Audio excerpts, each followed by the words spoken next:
নাগিন মায়ের গত পর্বে আমরা দেখেছি নয়না আর সুনয়না শিকারে গিয়ে ভয়ঙ্কর এক নাগকে মেরে ফেলে আর বাড়িতে ফিরে আসে এবং তাদের মা নাগিন শিবানী তাদের এই সাহসিকতার প্রশংসা করে। আজ আমরা দেখব নাগিন মায়ের ষষ্ঠ পর্ব। নয়না আর সুনয়না দুজনে প্রায় সমবয়সী হলেও তাদের দুজনের স্বভাব ছিল সম্পূর্ণ আলাদা। নয়না অনেক সুন্দর আর অহংকারী ছিল। সে তার সৌন্দর্য নিয়ে সব সময় অহংকার করত। অপরদিকে সুনয়না দেখতে অনেক কালো, কিন্তু তার মন অনেক ভালো ছিল। সে সবার সাথে হেসে হেসে কথা বলতো আর সবার বিপদে আপদে সাহায্য করত। তাদের মা নাগিন শিবানী দুজনকেই অনেক ভালোবাসত, কিন্তু সুনয়না কালো ছিল বলে নয়না তার সাথে বেশি কথা বলতো না। এতে সুনয়না সব সময়ই অনেক দুঃখ পেত, আর তাই সে প্রতিদিন একা নদীর ধারে বসে কাঁদত।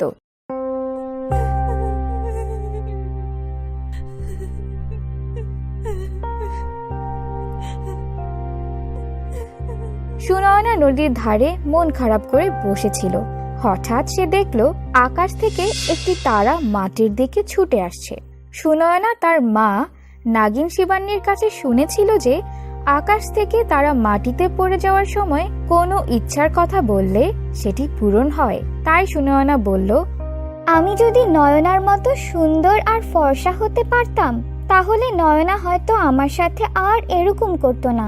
সে হয়তো আমার সাথে কথা বলতো আর খেলতো।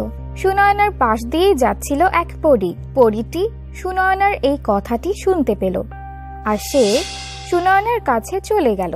সুনয়না সেই পরীটিকে সব কথা বলল, আর সেই পরীটি সুনয়নাকে একটি জাদুর লিপস্টিক দিল আর বলল, এটি একটি জাদুর লিপস্টিক। এটা ঠোঁটে লাগানোর সাথে সাথেই তুমি অনেক সুন্দর আর ফর্সা হয়ে যাবে। আর একটি কথা মনে রাখো, এই লিপস্টিকটি তুমি শুধুই একা ব্যবহার করতে পারবে। যদি অন্য কেউ এটা ব্যবহার করে তাহলে তার ক্ষতি হয়ে যাবে। এই কথা বলে পরী সেখান থেকে চলে যায়, আর সুনয়না সেই জাদুর লিপস্টিকটি তার ঠোঁটে লাগায়, আর সে দেখতে দেখতেই অনেক সুন্দর আর ফর্সা হয়ে যায়।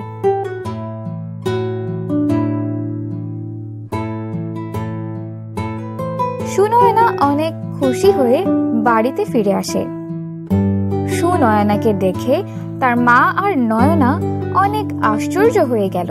সুনয়না তার মা নাগিন শিবানী আর তার বোন নয়নাকে সব কথা খুলে বলল। আমাকে এক পরী এই লিপস্টিকটি দিয়েছে, কিন্তু অন্য কেউ এই লিপস্টিকটি ব্যবহার করলে যে তার ক্ষতি হবে সেটা সুনয়নার মনেই ছিল না। তাই সে সেই কথাটি তার মা আর তার বোনকে বলতে ভুলে গেল। রাতের খাবার খেয়ে সে তার ঘরে সেই লিপস্টিকটি টেবিলের উপর রেখে ঘুমিয়ে পড়ল। এদিকে নয়না সুনয়নার সৌন্দর্য দেখে অনেক ক্ষুব্ধ হয়। সে সুনয়নার থেকেও আরো সুন্দরী হতে চায়। এজন্য সে নয়নার ঘর থেকে জাদুর সেই লিপস্টিকটি চুরি করার পরিকল্পনা করে। যেই ভাবা সেই কাজ। সুনয়না ঘুমিয়ে পড়ার সাথে সাথেই নয়না চুপিসারে সুনয়নার ঘরে প্রবেশ করে আর সেই জাদুর লিপস্টিকটি চুরি করে নিয়ে তার ঠোঁটে লাগায়। আর ঠোঁটে লাগানোর সাথে সাথেই সে অনেক কালো আর কুৎসিত হয়ে গেল।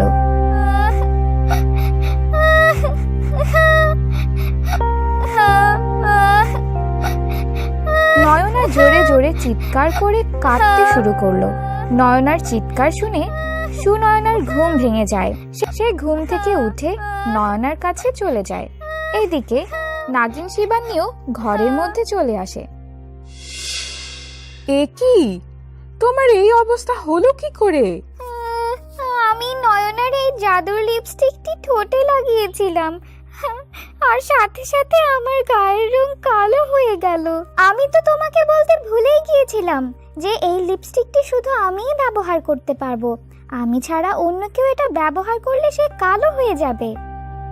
সুনয়নার কথা শুনে নয়না ভীষণ ভয় পেয়ে যায়। সে আরো জোরে জোরে কাঁদতে শুরু করে। এখন আমার কি হবে? আমি কি আর ফর্সা হতে পারবো না? কেঁদো না দিদি, আমি তোমাকে কাল সকালে আবারও নদীর ধারে সেই পরীর কাছে নিয়ে যাব। সে তোমাকে ঠিক করে দিতে পারবে। পরদিন সকালে সুনয়না নয়নাকে সাথে নিয়ে আবারও সেই নদীর কিনারে যায় আর সেখানে গিয়ে পরীকে ডাকতে শুরু করে। কিছুক্ষণের মধ্যেই সেখানে পরী চলে আসে আর সুনয়না সেই পরীকে সব কথা খুলে বলল আর নয়নাকে আবারও আগের মতো ফর্সা করে দেওয়ার জন্য অনুরোধ করতে লাগলো। তোমার বোন নয়না অনেক লোভী, তার সাথে এমনটাই হওয়া উচিত। সুনয়নার ভুলের জন্য আমি তোমার কাছে ক্ষমা চাচ্ছি। তুমি দয়া করে ওকে আগের মতো সুন্দর আর ফর্সা করে দাও। এভাবে অনেকক্ষণ নয়না আর সুনয়না পরীর কাছে অনুরোধ করার পর অবশেষে পরী বলল, ঠিক আছে সুনয়না, আমি তোমার বোন নয়নাকে আবার আগের মতোই ফর্সা আর সুন্দর করে দিচ্ছি। এ কথা বলে পরী নয়নাকে জাদুর সাহায্যে আবারও আগের মতো করে দিল। সুনয়না পরীকে সেই জাদুর লিপস্টিকটি ফিরিয়ে দিয়ে বলল, এই জাদুর লিপস্টিকটি তুমি ফিরিয়ে নাও, আমার এটার দরকার নেই।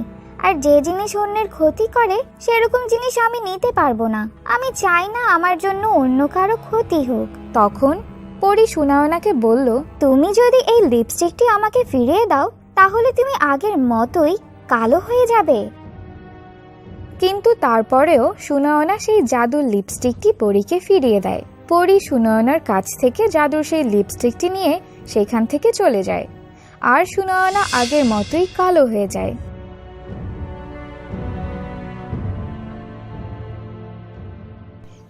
নয়না আর সুনয়না অনেক খুশি মনে বাড়িতে ফিরে আসলো। নাগিন শিবানী তাদেরকে বলল, মা নয়না আর কখনো লোভ আর অহংকার করবে না। দেখলে তো, আজ তোমার লোভের কারণেই তুমি নিজেই বিপদে পড়েছো। ঠিক আছে মা, আমি আমার ভুল বুঝতে পেরেছি। আমি আর কখনো লোভ আর অহংকার করব না। এরপর থেকে নয়না সুনয়নার সাথে আর কখনো কোনো খারাপ আচরণ করেনি। তারা দুজনে একসাথে খেলতো আর তাদের মা নাগিন শিবানীও তাদের দুজনকেই অনেক ভালোবাসতো।